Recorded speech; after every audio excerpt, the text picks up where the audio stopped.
Então, meus amigos, embora a parte mais importante da matéria tenha sido discutida, tem algumas arestas a aparar. Uma coisa que eu acho que eu bobeei na hora de fazer os exemplos, eu deveria ter feito um dos exemplos ali para curar o míope, no sentido oposto, de fornecer o grau que ele usa na lente dele e perguntar qual é o ponto mais distante que esse míope enxerga sem a utilização dos óculos. Então vamos supor que o teu amigo é míope e ele fala, eu tenho 2 graus de miopia, a minha lente tem 2 graus de miopia. Já que é míope, tem que saber que é uma lente divergente. Lente divergente, a divergência é negativa, 2 graus, 2 dióptrias. Então, qual é a distância focal do cara? Já que a distância focal é o inverso da divergência. A distância focal da lente que o amigo usa é menos 0,5 metros. E como a distância focal é o próprio ponto remoto, então eu sei que o ponto remoto para esta pessoa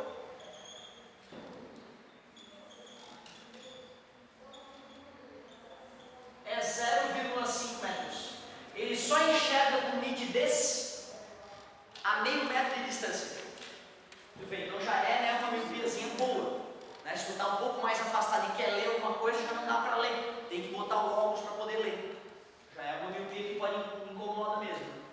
Dá uma incomodadinha no dia a dia. Muita coisa para ler já vai incomodando. Por que miopia é mais fácil de curar do que hipermetropia por laser? Como é que é a cura laser da miopia? Tu vai lá num cara bom, pelo amor de Deus, investiga esse cara direito, vê quantas operações ele já fez, não vai fazer qualquer clínica. Ele vai pegar o laser e vai dar uma esculpida na tua córnea, fazendo a tua córnea virar uma lente de bordos grossos. Sacou ali? Ficou uma lente de bordos grossos? Pronto. Agora o óculos está permanentemente instalado no teu olho. Foda, né, cara? Hipermetropia é mais complicado, porque tu teria que deixar, para curar a hipermetropia, tu teria que deixar a córnea mais côncava ainda, Tu teria que tirar material aqui e material aqui para ela ficar ainda mais côncava. Então tu tem menos material para manobrar, Então por isso que é mais fácil de fazer a cura do míope com laser do que da presbiopia ou da hipermetropia. Se bem que as técnicas têm avançado, Então, nada de absurdo. Beleza. Que história é essa de às vezes os caras falarem assim no problema? Um espelho gaussiano, um espelho esférico gaussiano, que porcaria é essa? O matemático que desenvolveu as equações para os espelhos foi o Gauss. Então gaussiano lembra o Gauss. E o Gauss percebeu que um espelho esférico, para ter uma imagem nítida, eu tenho que respeitar algumas condições. Eu não comentei com vocês no dia, Mas quando eu fiz a dedução da fórmula para vocês, teve umas sacanagenzinhas ali que eu não chamei a atenção, para de repente não ficar chateado, mas que agora que está mais maduro eu já posso falar. O raio que chega paralelo sai pelo foco. O raio que atinge o vértice sai com o mesmo ângulo. E aí é onde os raios se encontram, forma-se a imagem, Certo?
espelho tem que ser menor que 10 graus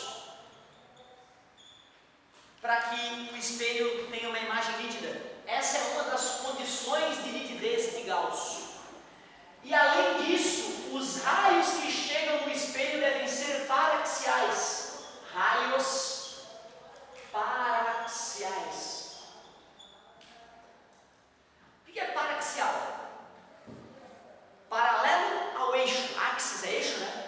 Ou seja, se eu tiver um espelho esférico desse, tiver um objeto aqui e for querer enxergar um objeto daqui, a imagem do objeto aqui assim, a luz vai ter que chegar assim, né? E refletir para vir para o meu olho, né? Vai ficar tudo borrado. Porque para eu poder enxergar, os raios têm que chegar paralelos ao eixo. Aí sim, daqui eu enxergo, o objeto está aqui e eu legal.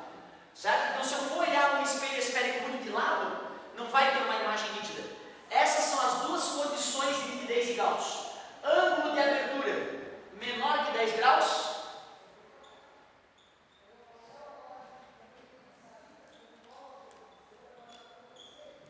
É o mesmo que dizer que o espelho não pode ser muito curvo.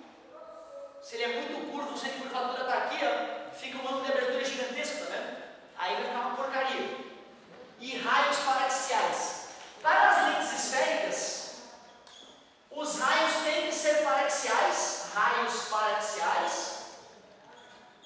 Então, tu pegar uma lente e querer usar ela meio de lado assim, não vai ficar bom, tem que ser ela de frente mesmo. E além disso, a lente tem que ser delgada.